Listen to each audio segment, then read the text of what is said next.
سب سے بنیادی بات یہ ہے کہ کلمہ لا الہ الا اللہ اس کو دعوت میں لاؤ۔ ہر مسلمان کا سب سے پہلا کام یہ ہے کہ وہ روزانہ اس طرح لا الہ الا اللہ کی طرف دعوت دے جس طرح روزانہ صبح شام کھانا کھانا اپنے بدن کی قوت اور غذائیت کے لیے لازم سمجھتا ہے۔ علماء نے لکھا ہے کہ احکام کے علم سے فراغت ہو جائے گی، اس لیے کہ احکام کا علم عمل کے لیے ہے، احکام کا علم بذات مقصود نہیں، وہ عمل کے لیے مقصود ہے، اس سے فراغت ہو جائے گی۔ لیکن اللہ تعالیٰ کی توحید کا بیان کرنا بذات مقصود ہے، اس سے مومن کو فراغت نہیں ہے۔ اس لیے انبیاء علیہ السلام کی بعثت میں سب سے پہلا بنیادی مقصد یہ تھا کہ ہر زمانے میں دنیا میں جو بھی کائناتی شکل رہی، مختلف اقوام، کچھ قومیں زراعت میں، کچھ قومیں حکومت میں، کچھ قومیں مادی شکلوں میں، کچھ قومیں صنعتوں میں انبیاء علیہ السلام کو بھیج کر کلمہ لا الہ الا اللہ کی دعوت سے ان تمام شکلوں سے ہونے کا انکار کرایا گیا، اور انبیاء علیہ السلام کو بھیج کر محض اللہ رب العزت کی ذات عالی سے ہونے، ان تمام نقشوں کے بغیر ہونے کو انبیاء علیہ السلام کی دعوت سے کہلوایا گیا۔ انبیاء علیہ السلام کو مجنو کہلائے جانے کی جو بنیادی وجہ تھی وہ اصل وجہ یہ تھی کہ جس قوم کے پاس بھی شکلوں سے نہ ہونے اور محض اللہ کی ذات عالی سے ہونے کی دعوت دے کر بھیجا گیا، قوموں نے نبیوں کی دعوت کے انکار کر کے اس لیے ان کو مجنو کہا کہ ہم تو یہ جانتے ہیں کہ شکلوں سے مسائل حل ہوتے ہیں، تم آ کر یہ کہتے ہو کہ شکلوں سے مسائل حل نہیں ہوتے بلکہ اللہ کے امر سے مسائل حل ہوتے ہیں۔ اس لیے انبیاء علیہ السلام کو پاگل کہا گیا ہے۔ یہی وجہ ہے کہ حدیث میں آتا ہے اتنی کثرت سے ذکر کرو کہ لوگ تمہیں پاگل کہیں۔ اس کا مطلب یہی سمجھ میں آتا ہے کہ تم اتنی کثرت سے اللہ کی ذات سے ہونے اور اس کے غیر سے نہ ہونے کو اتنی کثرت سے کہو کہ جتنی بھی شکلوں سے مسائل کا حل کا یقین رکھنے والے ہیں وہ سب تمہیں پاگل کہیں۔ دعوت اللہ کے بغیر انبیاء کی لائن کا پاگل نہیں کہلایا جاوے گا، دعوت اللہ کے بغیر انبیاء کی لائن کا پاگل نہیں کہلایا جاوے گا۔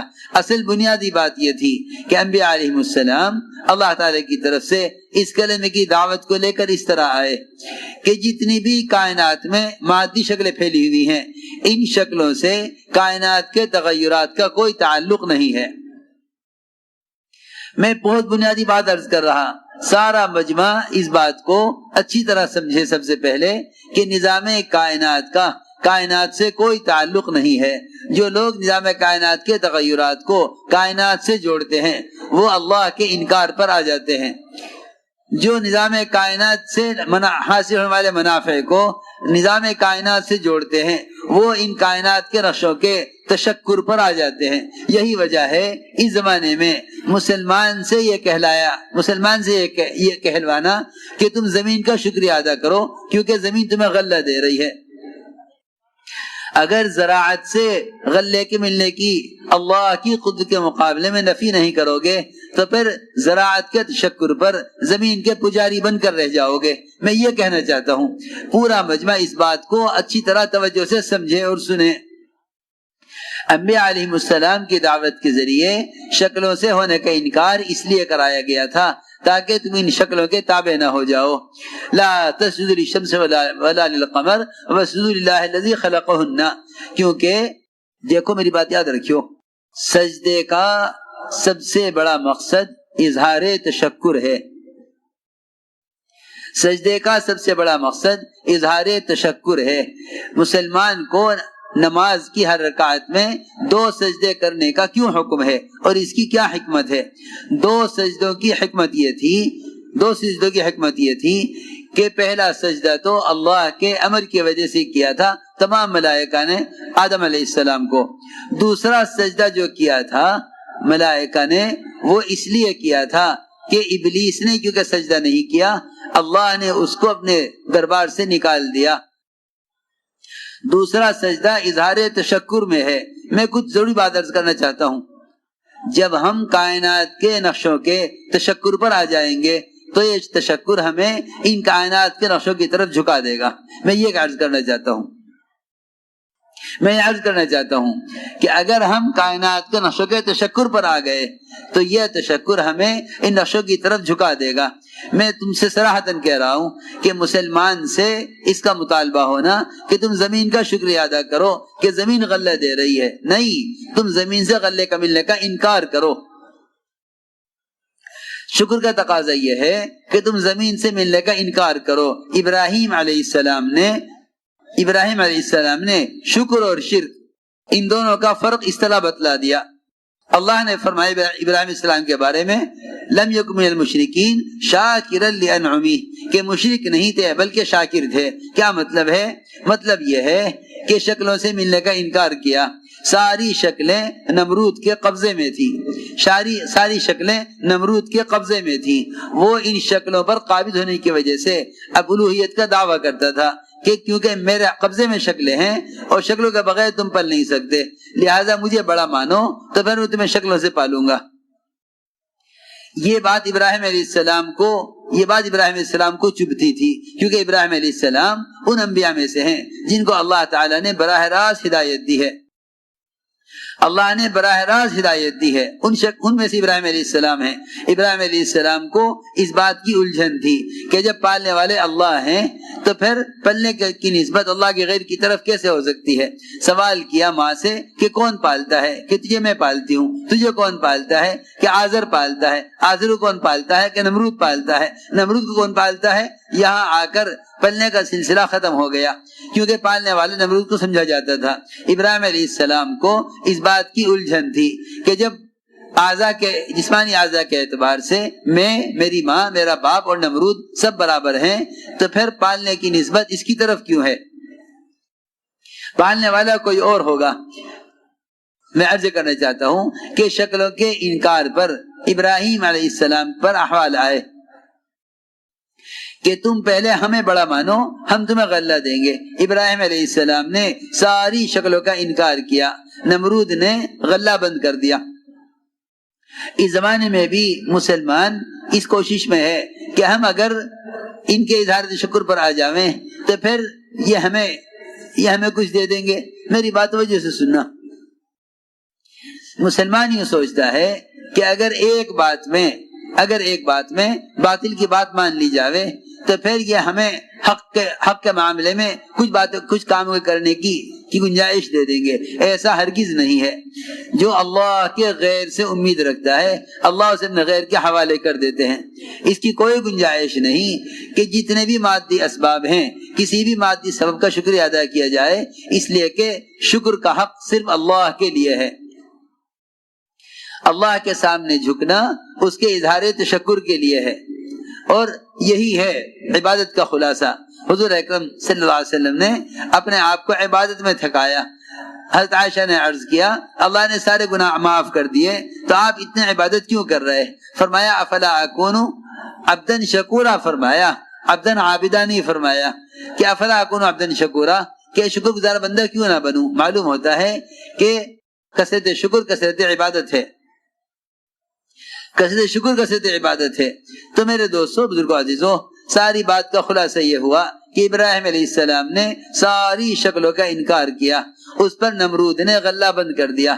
اللہ رب العزت نے شکلوں کے انکار پر زمین سے غلہ اگا کر دینے کے بجائے اس مٹی کو ہی اللہ نے آٹے میں تبدیل کر دیا کہ اگر یہ تم سے غلہ روکیں گے تو ہم مٹی سے غلہ اگا کر تمہیں نہیں دیں گے، بلکہ ہم مٹی کو ہی غلہ بنائیں گے۔ میں جو عرض کرنا چاہتا ہوں وہ یہ بات تھی، تم شکلوں کے انکار پر آؤ تو ہم تمہیں شکلوں کے بغیر کامیاب کر کے دکھلاویں گے۔ بات اصل یہ تھی کہ ابراہیم علیہ السلام نے جو مٹی گھر کی لپائی اور ضرورت کے لیے، گھر کی تعمیر کے لیے رکھی تھی، اللہ نے اس مٹی کو ہی آٹے میں تبدیل کر دیا۔ اصل بات یہ تھی کہ تم کائنات کی شکلوں کا قدرت کے مقابلے میں انکار کرو۔ اصل بات یہ ہے کہ اگر مسلمان تمام مادی شکلوں اور کائنات کے نقشوں کے انکار پر نہیں آیا تو پھر یہ کائنات کی شکلیں اس کے اللہ کے درمیان حائل ہو جائیں گی۔ نجومی وہ کہلاتے ہیں جو ستاروں کے پجاری ہیں، نجومی کہلاتے ہیں جو ستاروں کے پجاری ہیں، مجوسی کہلاتے ہیں جو سورج کے پجاری ہیں۔ اسی طرح زمین کے بھی پجاری ہوتے ہیں جو زمین کو معبود سمجھ بیٹھتے ہیں، یہ سمجھ کر کہ زمین غلہ دے رہی ہے۔ میرے دوستو، بزرگوں، عزیزوں، ہر نفع نقصان کی چیز سے اس نفع نقصان کا تاثر کر لینا ہمیں اس چیز کے تابع کر دے گا۔ اس لیے کہا سب سے بنیادی بات یہ ہے کہ اللہ کے غیر کا انکار کرو اللہ کے مقابلے میں۔ نجومیوں کا، ستاروں کے انکار سے نجومیوں کا انکار کرنا اصل ہے۔ حضور اکرم صلی اللہ علیہ وسلم نے اپنے صحابہ کو ایمان اس طرح سکھلایا۔ حدیبیہ کی رات میں بارش ہوئی، فرمایا حضور اکرم صلی اللہ علیہ وسلم نے کہ جو یہ کہے گا بارش فلاں ستارے سے ہوئی، وہ اللہ کا انکار کرنے والا اور ستاروں پر ایمان رکھنے والا ہے۔ جو یہ کہے گا کہ بارش اللہ کے حکم سے ہوئی، وہ ستاروں کا انکار کرنے والا اللہ پر ایمان رکھنے والا ہے۔ یہ ایک میں نے وجہ بتائی، ورنہ اس زمانے میں عام طور سے لوگ یہ سمجھتے ہیں کہ کائنات کا نظام کائنات سے چل رہا ہے۔ ہم کائنات کے نظام کے تغیرات میں کائنات کی شکلوں کا انکار کریں، یہ ہے ایمان سیکھنا، ایمان سکھلانا۔ کائنات کے جتنے بھی تغیرات ہیں ان کے تغیر کا تعلق کائنات کے نقشوں سے نہیں ہے۔ سائنس کا خلاصہ یہ ہے کہ نظام کائنات کائنات سے چل رہا۔ ایمان کا تقاضا یہ ہے کہ نظام کائنات براہ راست خالق کائنات سے چل رہا ہے۔ حضور اکرم صلی اللہ علیہ وسلم نے ہر موقع پر اپنے صحابہ کے ذہن کو ظاہری شکلوں سے ہٹا کر اللہ کے امر کی طرف پھیرا۔ ایک صحابی نے آ کے عرض کیا، اونٹوں میں خارش پھیل گئی۔ آپ نے فرمایا اونٹوں میں خارش کیسے پھیل گئی؟ صحابی نے عرض کیا، ایک اونٹ کو ہوئی تھی پھر سب کو ہو گئی۔ آپ نے فرمایا پہلے اونٹ کو کہاں سے ہوئی؟ یہ بتلانے کے لیے کہ اونٹوں میں خارش اونٹوں سے نہیں، ایک اونٹ سے نہیں پھیلی، بلکہ ہر اونٹ کو براہ راست اللہ کے امر سے آئی ہے۔ اللہ رب العزت جس مرض کے لیے، جس بیمار کے لیے فیصلہ کریں گے وہ بیماری اللہ کے امر سے آئے گی، وہ بیماری اللہ کے امر سے آئے گی۔ عبداللہ ابن عمر رضی اللہ تعالیٰ عنہ کوڑ کے یعنی مجزوم کے ساتھ بیٹھ کر ایک پلیٹ میں کھانا کھاتے تھے۔ لوگ کہتے تھے اسے جزام کی بیماری ہے، آپ اس پلیٹ میں کھانا نہ کھائیں۔ فرماتے تھے جزام کی بیماری کا امر اللہ کی طرف سے اس کے لیے ہے، میرے لیے نہیں ہے۔ یعنی میرا عرض کرنے کا مقصد یہ ہے کہ جب کلمہ لا الہ الا اللہ اس کو اس طرح دعوت میں لاؤ، تم نقل حرکت میں جب نکل کر دعوت دو تو جتنی بھی شکلیں تمہارے سامنے آ رہی تم ان شکلوں سے نہ ہونے محض اللہ کی ذات عالی سے ہونے کی دعوت دو۔ انبیاء علیہ السلام کو جس طرح کلمے کی دعوت دے کر بھیجا گیا ہے اس کلمے کی دعوت کا اصل طریقہ وہ ہے جو میں عرض کر رہا کہ تمام مادی شکل کا انکار کیا۔ ہم مادی شکلوں کو چھوڑنے کو نہیں کہتے، البتہ اس سے ہونے کے انکار پر اصرار کرتے ہیں، کیوں حضرت فرماتے تھے اللہ کی ذات عالی سے براہ راست فائدے اٹھانے کے لیے کائنات کی شکل کا یقین نہیں کرنا شرط ہے۔ اگر یعنی کائنات کی شکل کا یقین ہے تو قدرت سے استفادہ نہیں ہو سکتا۔ اس لیے سب سے پہلے کلمہ لا الہ الا اللہ میں اللہ کے غیر کی اس طرح نفی ہے کہ جتنے بھی کائنات کی شکلیں ہیں ان ساری شکلوں سے ہونے کا انکار کرو قدرت کے مقابلے میں۔ ہم مادی شکلوں کو چھوڑنے کو نہیں کہتے، البتہ اس سے ہونے کے انکار پر اصرار کرتے ہیں، کیوں حضرت فرماتے تھے اللہ کی ذات عالی سے براہ راست فائدے اٹھانے کے لیے کائنات کی شکل کا یقین نہیں کرنا شرط ہے۔ اگر کائنات کی شکل کا یقین ہے تو قدرت سے استفادہ نہیں ہو سکتا۔ اس لیے سب سے پہلے کلمہ لا الہ الا اللہ میں اللہ کے غیر کی اس طرح نفی ہے کہ جتنے بھی کائنات کی شکلیں ہیں ان ساری شکلوں سے ہونے کا انکار کرو قدرت کے مقابلے میں۔